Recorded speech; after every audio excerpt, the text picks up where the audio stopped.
ఓ పక్క కేటీఆర్ గారిని ఓడగొట్టాలి, నిజామాబాద్లో నా ఎంపీ సెగ్మెంట్లో అందరు ఎమ్మెల్యేలను మేనేజ్ చేయాలి, అందరిని మన కేసీఆర్ కుటుంబాన్ని ఓడగొట్టాలి, విచ్ఛిన్నం చేయాలి. కానీ కేసీఆర్ గారి పేరుతో వచ్చేటటువంటి బెనిఫిట్స్ మాత్రం అన్ని కావాలి.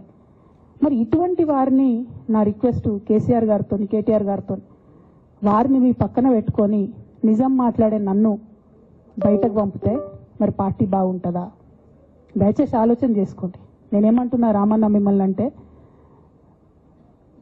నా మీద మీకు కోపం ఉండొచ్చు, నా మీద ఏముందో ఎవరేం చెప్పారో నాకు తెలియదు.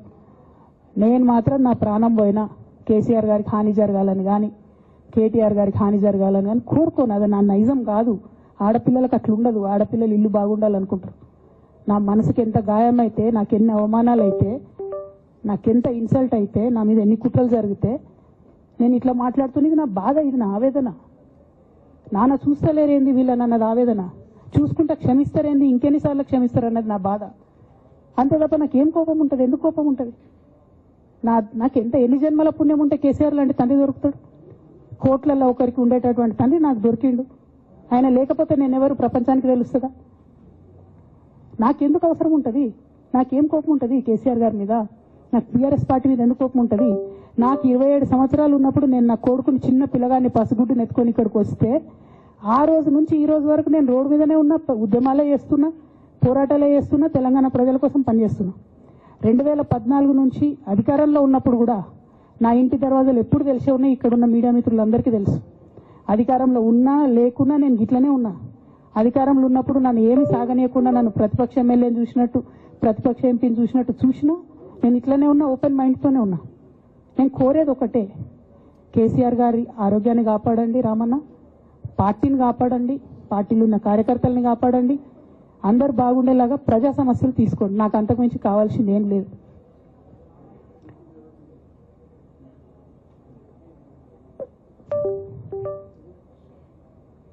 కానీ మొన్న అసెంబ్లీలో అర్ధరాత్రి దాకా పెట్టి రేవంత్ రెడ్డి గారు కేసీఆర్ గారిని తిడుతుంటే దయ్యాలు వేదాలు వాళ్ళు ఇస్తున్నట్టు అనిపించింది నాకైతే. దానికి ఈయన హీరోలాగా ఎదుర్కొన్నాడు, ఈయన 6 అడుగుల బుల్లెట్ అని పార్టీ అంతా ట్వీట్ చేస్తే, మరి 6 అడుగుల బుల్లెట్ ఎవరికి గాయం చేస్తుంది? ఎండ్ ఆఫ్ ద డే ఇవాళైతే నన్ను గాయపరిచింది, రేపు రామన్నను గాయపరుస్తారో కేసీఆర్ని గాయపరుస్తారో. జాగ్రత్తగా ఉండండి రామన్న, నేను చెప్పేది ఏం లేదు. జాగ్రత్తగా ఉండండి, కేర్ఫుల్గా ఉండండి. అట్ ద సేమ్ టైం ఈ హరీష్ రావు గారి కారణంగా గమ్మత్ ఏముంటుందంటే, ఒకసారి హంపీకి పోతారు వీళ్ళందరూ, మీ అందరికీ తెలుసు ఆ స్టోరీ. హంపీకి పోయి పాటలు పాడుకుంటారు, మొత్తము చాలా మంది కలిసి కేసీఆర్ గారిని చాలా అవమానకరంగా మాట్లాడతారు, ఒక పార్టీని వెన్నుపోటు పడదామని డిజైన్ చేస్తారు. ఇదంతా వీరికి తెలుసు, హరీష్ రావు గారికి తెలుసు. నేను ఆ రోజు సాక్ష్యం ఉన్న హరీష్ అన్న వచ్చి లిటరల్లీ రామన్న చేతులు పట్టుకొని, అరే మామయ్యకి ఎప్పుడు సింక్ ఆర్ సేల్, నేను మామయ్యతోనే ఉంటా అని చెప్పి అక్కడ మాట్లాడుకున్న వాళ్ళందరూ రెడ్డిసార్ దగ్గర అవుట్ చేసిండి. ఆ తర్వాత పర్యవసానంలో ఈటల రాజేంద్ర అన్న బయటికి వెళ్ళడం.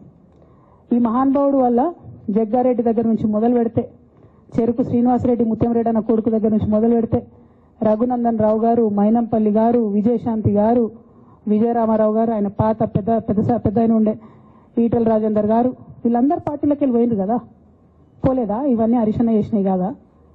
ఆనాడు దుబ్బాక ఉప ఎన్నిక ఎందుకు ఓడిపోయినాం? దుబ్బాక ప్రజలకు ఇప్పటికి కూడా గుర్తుంటుంది. వాళ్ళందరూ ఒకటే మాట చెప్తారు, ఈయన సిద్దిపేటకు తప్ప రూపాయి రానియాడు దుబ్బాకకు, ఈయన వచ్చి ప్రచారం చేసింది కాబట్టి మేము ఓటేయాలని ఓపెన్గా చెప్పారు ఆనాడు ఎన్నికలలో. దానికి ఏం రాపించుకుంటాడు ఈయన పేపర్లల్లో? ఒంటరి పోరాటం చేసి ఓడిన హరీష్ రావు. అసలు ఓడిపోయిందే మీ వల్ల కదా. మీరు మీడియా మేనేజ్మెంట్లో సూపర్ అలా డౌట్ ఏం లేదు. రామన్న యూట్యూబ్ మేనేజ్ చేసి ఈయన మెయిన్ స్ట్రీమ్ మీడియా మేనేజ్ చేస్తాడు, అంతే, అంతకుమించి వేరే ఏం లేదు. నేను రామన్నని రిక్వెస్ట్ చేస్తున్నా, మీరు కూడా ఆ స్కిల్ నేర్చుకోండి అన్న. అట్లనే ఈటల రాజేందర్ గారు ఉప ఎన్నిక దగ్గరుండి హరీష్ అన్న గెలిపిలేదా అండి ఈటల రాజేందర్ను?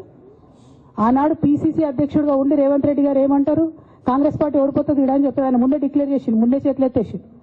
హరీష్ అన్న ఆడ పోయి కూర్చొని మరి ఈటల రాజేందర్ అన్నను గెలిపించొచ్చిండు. ఈ బంధం రేవంత్ రెడ్డి గారిది హరీష్ రావు గారిది అప్పటి నుంచి కొనసాగుతుంది, కొత్త బంధం ఏం కాదు ఇది. నేను కేసీఆర్ గారిని పెద్దల్ని రిక్వెస్ట్ చేసేది ఒకటే, ఈయన చేస్తున్న నక్కజిత్తుల్ని దయచేసి గమనించండి. ఇవాళ నేను బయట పోతా కావచ్చు, నాదేముంది, ఉద్యమంలోకి వెళ్ళి వచ్చినా మళ్ళీ ఉద్యమంలోకే పోతా, నాకు భయం ఏముంటుంది, నాకు ఎన్నడూ పదవుల మీద ఆశ లేదు.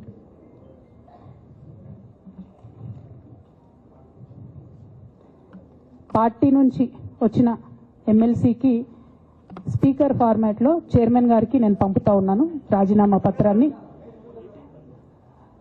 అట్లానే బీఆర్ఎస్ పార్టీ ప్రాథమిక సభ్యత్వానికి కూడా గౌరవ పెద్దలు కేసీఆర్ గారికి రాజీనామాను పంపుతా ఉన్నాను.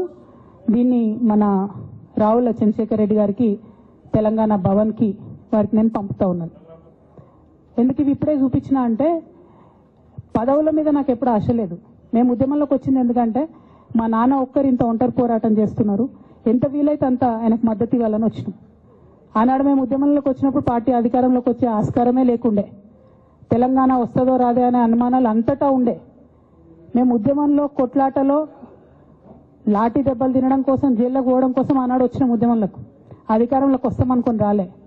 రామన్న అయినా నేనైనా కేవలం నాన్న కోసమే వచ్చినాం ఉద్యమంలోకి. అందుకే మా కుటుంబం మీద కుట్ర. ఈ కుట్రను గమనించమనే నేను మా కుటుంబాన్ని కోరుతా ఉన్నా. ఇక పెద్ద సార్కు నీడలాగా సంతోష్ రావు గారు ఉంటారు. ఇక సంతోష్ రావు గారి గురించి 2 నిమిషాలు చెప్తా. అంత పెద్ద సీనున్న మనిషి కాదు కానీ చెప్పాలి. ఎందుకంటే కూరల ఉప్పెట్లుంటుంది ఈయన అట్లా అన్నట్టు. ప్రతి దాంట్లో చెడగొట్టడానికి కొంచెం ఉండాలి కదా, అట్లాంటి వాడు. కాబట్టి చెప్పక తప్పదు ఈయన గురించి. చెప్పులో రాయి చెవులో జోరిగా అంటాం కదా, అట్లాంటి టైపు. కాబట్టి ఖచ్చితంగా చెప్పాలి. విషయం ఏంటంటే ఈయన ధనదాహం ఎట్లాంటిదంటే సంతోష్ రావు గారిది, రామన్న కాన్స్టిట్యున్సీ, కేటీఆర్ అన్న కాన్స్టిట్యున్సీ నేరెళ్లలో ఇసుక లారీ గుద్ది ఒక దళిత బిడ్డ చనిపోతారు. సరే, దాని మీద పాపం అక్కడ ఆ రోజు అందరు యాజిటేషన్ చేస్తే ఈయన సంతాన అడ్వాంటేజ్ ఏంది, ఈడ కూర్చుంటాడు కదా సార్ దగ్గర, సీఎంఓలకి వెళ్ళి ఫోన్ చేసి అక్కడ ఉన్న పోలీసు వాళ్ళందరినీ ఒత్తిడి పెట్టి 7 దళిత బిడ్డల్ని కొట్టినరండి. 3-4 సార్లు 3rd డిగ్రీ వేస్తే ఇలా 7 కుటుంబాలు కూడా వాళ్ళు ఎందుకు కూడా ఏ పని చేసుకోలేనటువంటి పరిస్థితులలో ఆ దళిత బిడ్డలు ఉన్నారు. అది మొత్తం రాజకీయంగా బ్లేమ్ అంతా రామన్న మీదకి వచ్చింది. ధనదాహమేమో సంతన్నది, నేరం చేసిందేమో సంతన్న, ఈడికెళ్ళి ఫోన్లు చేసి ఒత్తిడి చేసి కొట్టిపించిందేమో సంతన్న, చెడ్డ పేరేమో రామన్నకు వస్తుంది. ఈ ఎగ్జాంపుల్ చెప్పడం కోసమే నేను ఈయన గురించి చెప్తున్నా, వేరే ఏం లేదు. ఇక సరే టానిక్ వీనిక్ ఈ వీటిలో వచ్చిన కేసులు ఏమైతాయి? రేవంత్ రెడ్డి గారు ఆర్భాటంగా ఒక అనౌన్స్మెంట్ చేస్తారు. నేను ఇంతకుముందు చెప్పిన కదా, మ్యాచ్ ఫిక్సింగ్ ఎట్లుంటుందంటే 1 డే న్యూస్ అవుతుంది. టానిక్లో ఈయన మీద కేసు పెట్టిరని 3వ రోజు పోలీసు వాళ్ళు ఎఫ్ఐఆర్ కొట్టేసారు. మీరు ఇంకా కనుక్కోండి. కాజ్ చేసేసారు, కేసు మూసేసారు. ఏం అండర్స్టాండింగ్ ఉంది, ఎందుకు మూసేసారు?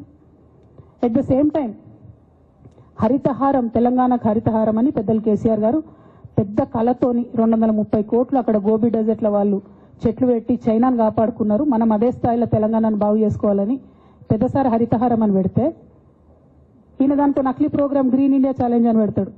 తెల్లారులేస్తే సినిమా వాళ్ళని తీసుకురావాలి, రోజు ఒక ఫోటో వేసుకోవాలి. దాని వెనుక ఉన్న కుట్ర ఏంటంటే జీవో అమెండ్మెంట్ అవుతుంది సంతోష్ గారి గురించి. ఆ ఫారెస్ట్లను 10% ఇన్కమ్ ఎవరన్నా ఇస్తే అమ్యూజ్మెంట్ పార్క్లకు ఇస్తారన్నట్టు. దానికోసం జీవో అమెండ్ అవుతుంది. దానికి ప్రభాస్ గారిని, చిరంజీవి గారిని, అనేక మంది సినిమా స్టార్లను మోసం చేసి వాళ్ళని తీసుకుపోయి వాళ్ళతో ఫోటోలకు పోజులు ఇప్పించి ఫారెస్ట్లను కొట్టేయాలని ప్లాన్ అయినది.